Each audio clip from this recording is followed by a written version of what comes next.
misaotranao jeso malalo tratrizao fotoana mamizao ianaranay antongotrao izahay izay mpianatrao koa mitenenare jeso malalo izahay iaino tsaranao ka irote niavy aminao itoetsapetsakao amponaya koa mitenenare jeso malalo izahay iaino tsaranao ka irote niavy aminao itoetsapetsakao amponaya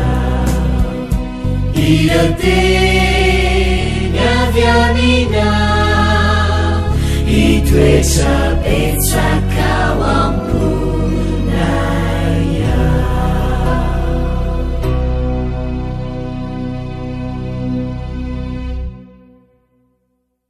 Fa miarabantsika tsiray avindray nyity alahady ity tonga eto amin'ny lesona ho an'ny tanora zokiny isika dia mirary ny soa anao indrindra sahady amin'ity herinandro vaovao ity mba ho herinandro hitondra fitahiana sy fanambenana ho anao manjakarivo izany.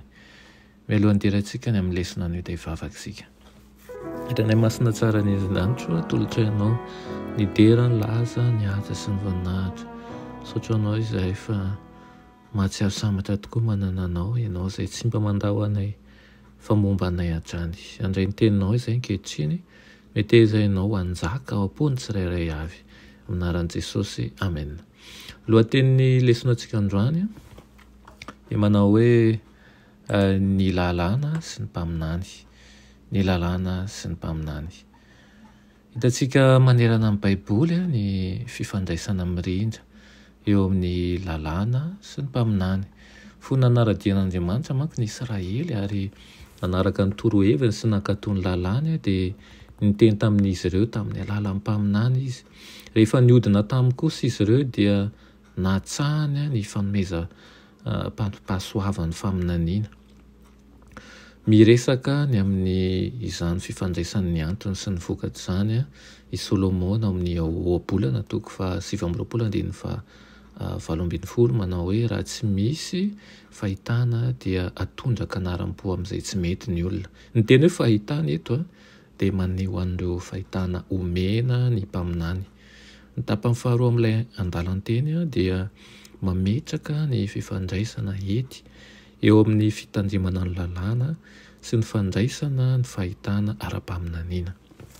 Hitantsika ara-tantara ny fisehoan'io fifandraisana io tao anatin'ny 300 hatramin'ny 400 taona tao amin'ny testameta taloha izay tsy nisian'ny mpaminany teo amin'ny Israely. Tsy nanao fikomiana mivantana tahak'izay nataony talohan'ny nambabon'ny Babilôna azy io firenena io fa nametraka fandalandalana henjana zavatra tena henjana mba entina isehosehoana fotsiny ihany. Naverina indray tamin'ny andron'ny Jaona mpanao batisa sy ireo apôstôly ny fanomeza pahasoavan'ny faminaniana. Kanefa fotoana fohy taoriana nahafatesan'ny apôstôly Jaona dia maty indray izany fanomezana izany sady nipoaka ihany koa moa ny fiangonana noho ny fanompoan-tsampy. Mandrapatonga ny fisasahany tany amin'ny taona 1800 any. Tsy kisendrasendra tsy akory ny nahitana indray ny fahamarinana mikasika ny lalàn'Andriamanitra. Ao anatin'izany ny sabata izay andro fahafito sy ny famerenana indray ny fanomezam-pahasoavan'ny faminaniana tamin'ny fotoana anankiray satria mifameno ireo zavatra roa ireo. Ny antsolona roa Andriamanitra tao aorian'ny fahatsopana tenana lehibe saingy Madame White irery ihany no nanonona an'izany. Noho ny fizarany ny fahazavana nomena azy sy ny toerany tao amin'ny fanetsehetena teo ampanaovana an'izany dia nomen'Andriamanitra fahitana maro be fanampiny sy nametrahany andraikitra izy. 2,000 isa mahery ny fahitana nomena azy nandritra ny fiainana izay voarakitra ao anatin'ny boky miisa 700 mahery sy lahatsoratra 5,000 isa mahery. irian'Andriamanitra koa ny tarika ny fiangonana amin'izao taonjato faha 120 zao tahaka an'izay no taony teo aloha ary aoka ny tsirairay amintsika zoto amin'ny fanarahana an'ireo tory-lalana rehetra izay efa nomeny atsika mba hahatonga atsika ho vonona ho amin'izay hitarihana atsika lavitra kokoa. Dia ny leson'androany raha fehezina ny leson'androany dia mitarika atsika hatakatra tokoa ny fanomezam-pahasoavan'ny faminaniana izay nomena tany aloha ary mbola nomena ao amin'izao fotoana andro iainantsika izao.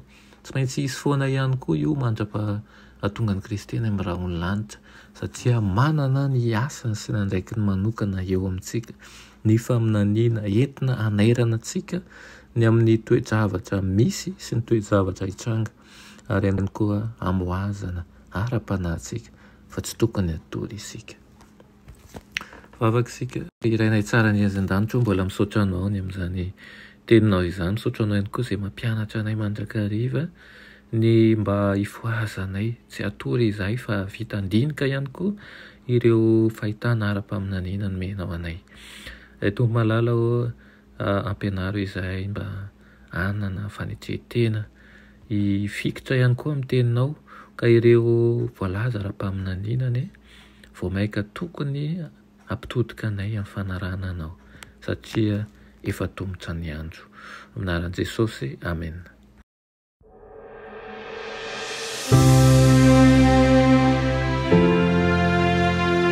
Mianatra eo an-tongotry Jesosy isan'andro.